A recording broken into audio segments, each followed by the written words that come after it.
What is that? I'm not good at tools. What's that thing that shoots nails? A nail gun. A nail gun!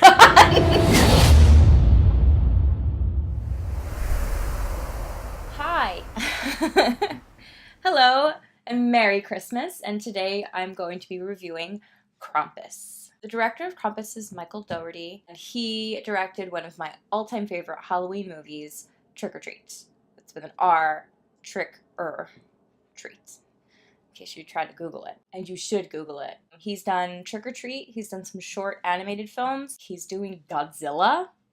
I'm gonna see Godzilla because that's how much I love him. And he did this. He did Krampus. It's kind of a Halloween person's Christmas movie. Christmas, I like it. It's fun. It makes me feel nice and warm and fuzzy just like it's supposed to, but it's not my favorite holiday. Halloween is. Halloween for me lasts a month. Sometimes more. I feel like the makers of this film feel the same way that I do, and they're trying to inject a holiday film, a Christmas movie, with some horror Halloween fun, and I think they do a really, really nice job at that. They use the legend of Krampus, which is a Central European legend about Santa's kind of like evil right-hand man who goes and punishes children instead of rewards them on Christmas when they've been bad. And Michael Dougherty did this too in Trick or Treat, using old sort of fables and legends to feed the plot of your modern day movie. In Trick or Treat, he uses never blow out a jack-o'-lantern, always check your candy, never talk to strangers to fuel the plot of his anthology film Trick or Treat. The creepiness comes from the folklore and how old that is, and that it's been around for centuries. It's not something that was made up just for this movie. And I think that that's really cool and not actually done enough in movies, especially when it comes to the holidays, which I think are sort of inherently creepy. Christmas is kind of a creepy holiday. It's cold, it's desolate outside. There's a man coming into your house to give you gifts and you have to leave food for him. I mean, it's kind of weird. Instead of making Santa the bad guy, but using a bad guy that already exists as Krampus is genius. Gremlins is the only other horror comedy that comes to mind immediately that's Christmassy. So I think that there was a wide open space for this movie to exist, and for me, it's one that I watch every year since it came out in 2015, so it hasn't been that many years, but I will continue to watch it every year. It's like a new Christmas tradition for me. This movie was cast really well. Adam Scott, although he doesn't have the largest range in the world, is very believable as the everyman and very believable as a father and a husband and just works really well in that role. Toni Collette can do anything. So that's that. The little kid who plays Adam Scott and Toni Collette's kid, Max, is really fantastic. The girl who plays his older sister is good. The grandma is good. The baby plays a great baby. Everybody is cast really well. This movie isn't written to be character driven. It's not written so that any of the actors can stand out or have any of these powerhouse performances. It's just a fun movie, and I think that all of these actors probably had a really fun time making it, and I love watching movies where I think oh my god, that must have been so much fun to film. They must have been laughing their asses off. Michael Dougherty is a fantastic director. He has got a great eye. He does such a great job of making scenes that are silly and ridiculous and over the top still somehow a little spooky, a little creepy, unnerving. He frames his shots really well. He lights everything. I mean, I don't know if he lit it. Still, he as a director has a clear and distinct vision. I think that's saying a lot for directors these days. I hope that he continues to do that. I hope that he does it with Godzilla. I don't know if he'll be able to, but one of the things that I love about Krampus is that it is really wonderfully directed, and it's very smart, and it's cute. It's cute as hell. Those little gingerbread men, those killer gingerbread men, they're freaking cute. They're just as cute as Sam is in Trick or Treat. Fun fact, these little gingerbread men are voiced by Seth Green and Justin Roiland.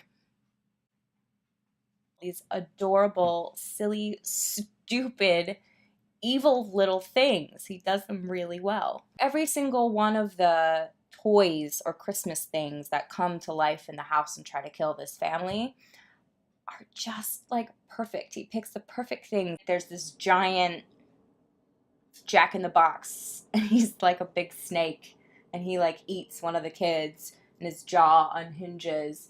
And it's so stupid that it's lovely. It's wonderful. It's supposed to be whimsical. I guess you could call it just stupid, and people think it's stupid. But for all the reasons that people think it's stupid, I think it's great. I think it's great fun. People don't tend to think highly of this movie, and I can kind of see why.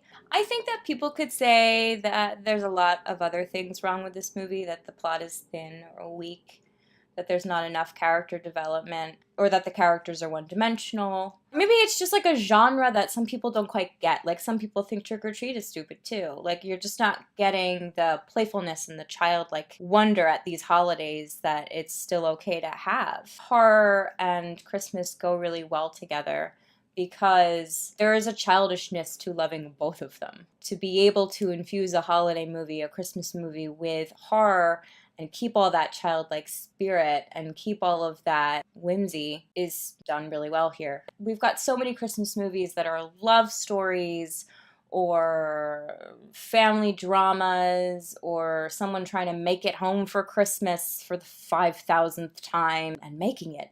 To just like have a fun little romp with killer teddy bears and killer jack-in-the-boxes and killer gingerbread men, but still being able to wrap it up in a family is really important, which is ultimately, I think, the goal of most Christmas movies.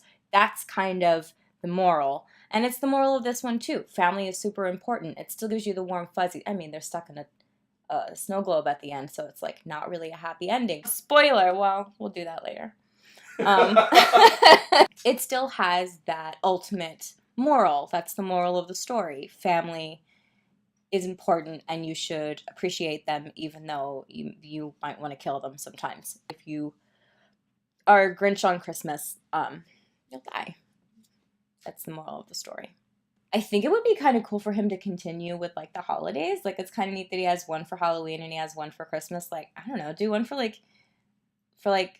4th of July or some shit. Easter is like zombie Jesus. Thanksgiving. There's a lot of holidays. President's Day. My rating on Krampus is a 6 out of 10. I do feel like there are some things wrong with the film. The ending seems kind of tacked on, and like they didn't really know how they were going to resolve it, and they didn't know how they were going to get him into a snow globe. It's a cool idea, but like, I don't know, that whole scene with like Max just running up to Krampus being like, I want my family back, and throwing an ornament at him, like, what was that? There was some disjointedness a little bit in the plot and in the themes and in the general pacing of the film. Overall, though, I think it's a really great film, and my gripes with it are super small, but I do feel like 6 is a good place to put it at. Thank you for watching this review of Krampus. I do hope that you'll go give it a watch, and I do hope that you'll go give Trick or Treat a watch as well. I'll review that at some point in the future. It's one of my favorite Halloween movies. Support Michael Dougherty. I'm super excited to see other things that he does.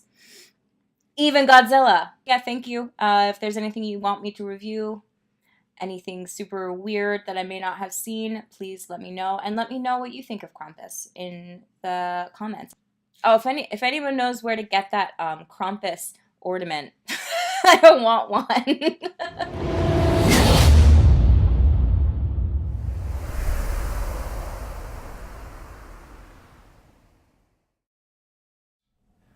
What do you call Adam Scott when he's behind the wheel of an automobile? Adam Driver.